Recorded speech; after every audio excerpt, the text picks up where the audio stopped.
Morning everybody, my name's Emily and welcome back to my allotment here in Milton Keynes in the UK. I've had a busy month, so we're back for another plot tour, but this time I am going to start over on plot 2 because a lot has been happening, so I'm going to take you down there and show you around.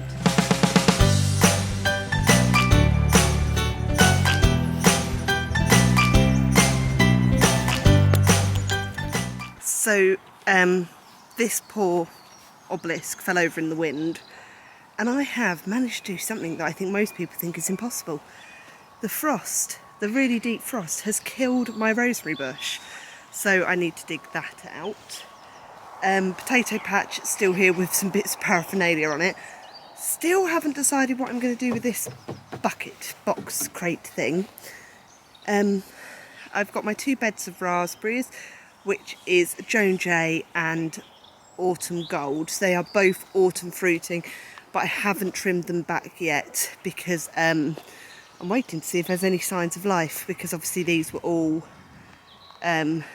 replanted from elsewhere in the plot. Pretty much guarantee they're going to come up everywhere I don't want them, but probably won't work where I do want them to be. That's just how it is. I have also built myself an arch. So this is not posh at all. Manage your expectations now.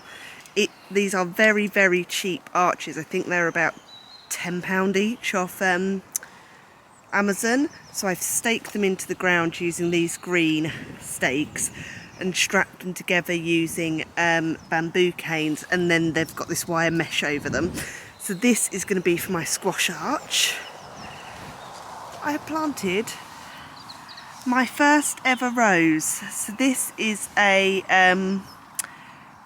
Coco Loco rose. I'll pop a picture in, but it is showing, it focuses, some signs of life, which is really positive. I've got some beds, obviously nothing in them at the moment.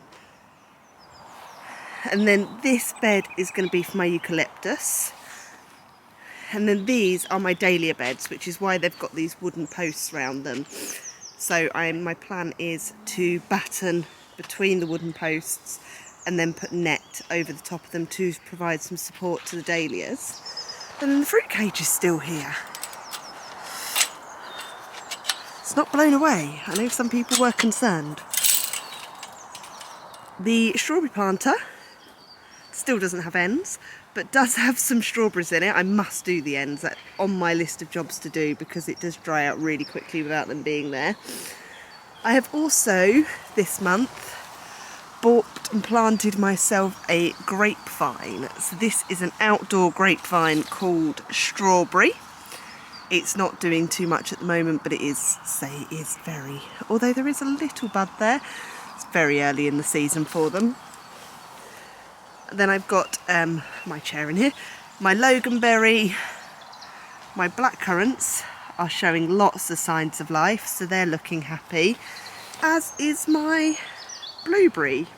Now I've had this blueberry a while, could do with water, could really do with water, but it's been in the same tub forever, so I've replanted that. This still needs to go in the ground because I am satisfied that it is definitely alive, so that needs to go in the ground.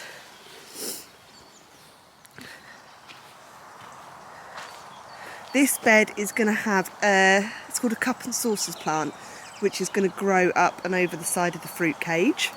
This will be an asparagus bed. This one, to be confirmed, don't know yet.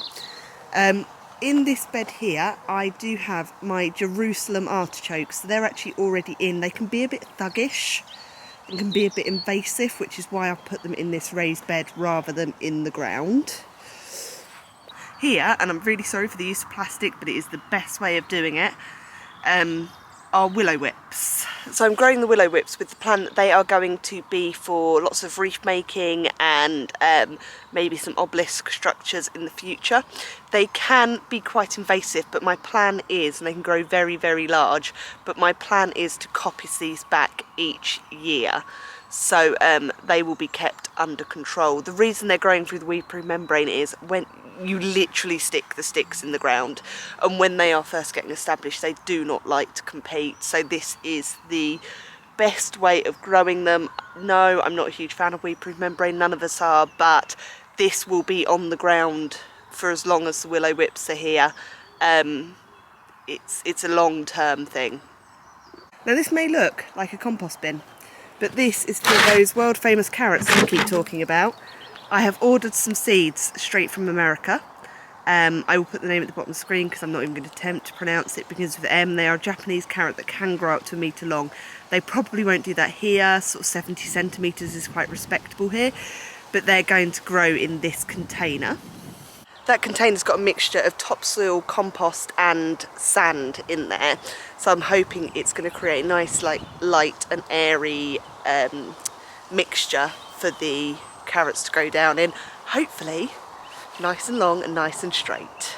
Now the other thing I've got this month is a sub pod. Now this is a wormery composter. To be honest, I'm not going to talk too much about it because I've only just set it up, and don't want to say too much until it beds in, because at the moment not seeing a lot of results, but it has only been in, the worms have only been in about a week, so I think I need to give it more of a chance before I judge it too harshly. And my polytunnel has started, so the frame is not up, the cover's obviously not on yet, the door is, because I wanted to lay my paving slabs and I needed to check the door to clear them. So this is a 4x3 metre polytunnel from a company called Crocodile Trading, if you're interested. It actually comes with a white cover, which is quite unusual. So yeah, that's going right at the back of my plot.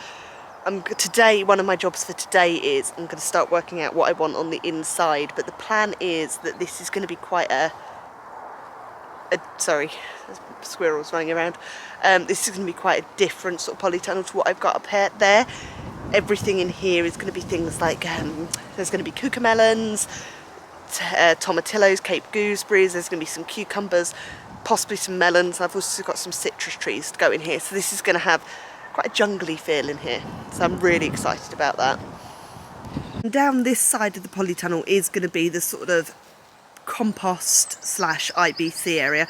Actually, that there is my first compost. I forgot I had that I actually used that when I've got guinea pigs at home. When I first got them, the little menace couldn't stay away from them, so I used to put that around the front of the hutch so that she couldn't keep jumping up at them. So the plan is I'm going to see if I can get some more. We're going to have a couple of compost bins and an IBC tank sort of in this area. This detritus, well, I'm hoping a lot of those paving slabs are going to be used in the polytunnel, but a lot of this needs to be moved out the way and work out what we're going to do with it. And then it's just this section in the middle that is not yet finished. So, well, not yet finished. The back isn't finished yet, but we're looking fairly good up the front. If I just stand here, I can convince myself that it all looks wonderful. Now I will take you over for a quick look around plot 1. Still not a lot happening up there, but I think probably the first place I'm going to take you is into the polytunnel. We've still got some strawberry plants up here, and then we have oh, my little apricot tree. So I bought this really cheap in the middle of winter and it looked like a dead stick, but it's got a blossom on it. It's actually got a few, well, I say a few, it's got 2 at the moment, but they're coming. Then in here I have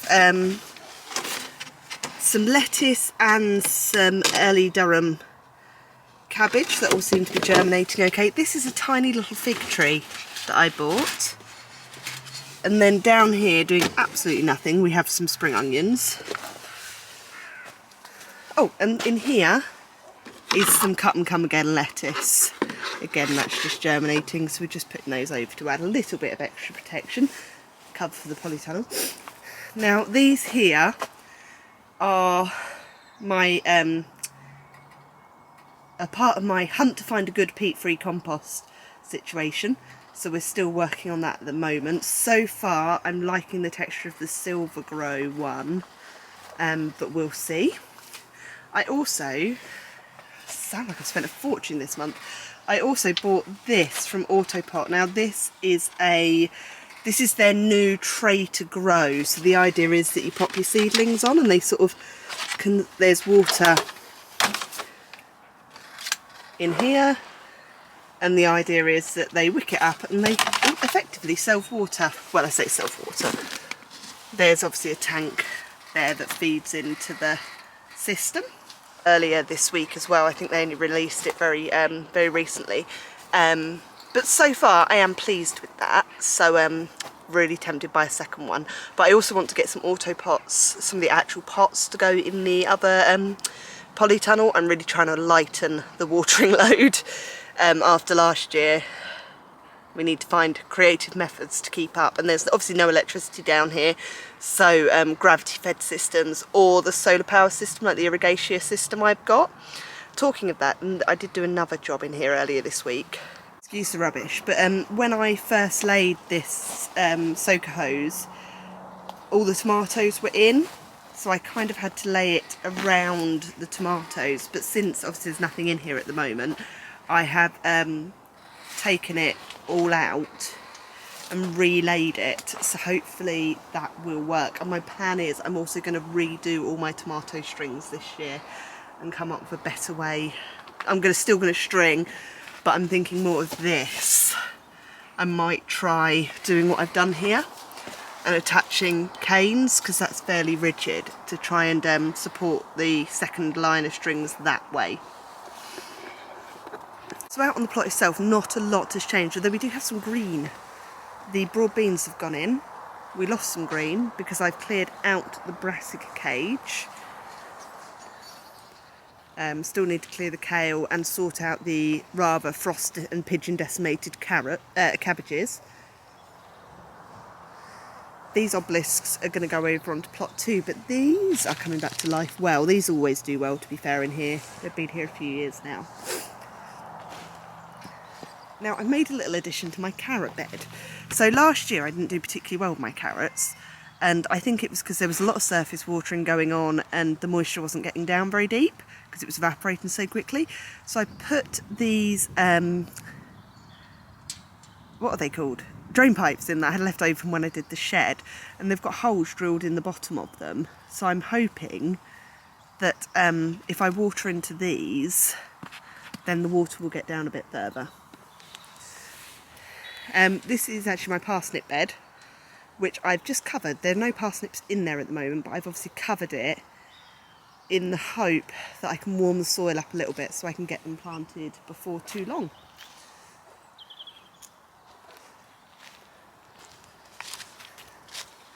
I have also trimmed back these raspberries now, and these are showing signs that these are also autumn fruiting. Everything I grow is autumn fruiting. But as you can see, I have some little raspberries coming up. But other than that, not too much has changed over here. The bulk of the work has been going on over on plot 2, because that is the place where things need to happen and need to happen quickly. But all going well, and I hope everyone's ready for spring. Just to reassure people, I have not started a lot in the way of seed sowing at the moment. All I have started is some flowers, chilies, loofahs and tomatoes, but I only did the tomatoes a couple of days ago. It's still very early and we are due a real cold snap next week, so if you've not started sowing yet, you are not late. Do not panic, there is still plenty of time. But I hope everyone has a good gardening weekend, and I'll speak to you all soon.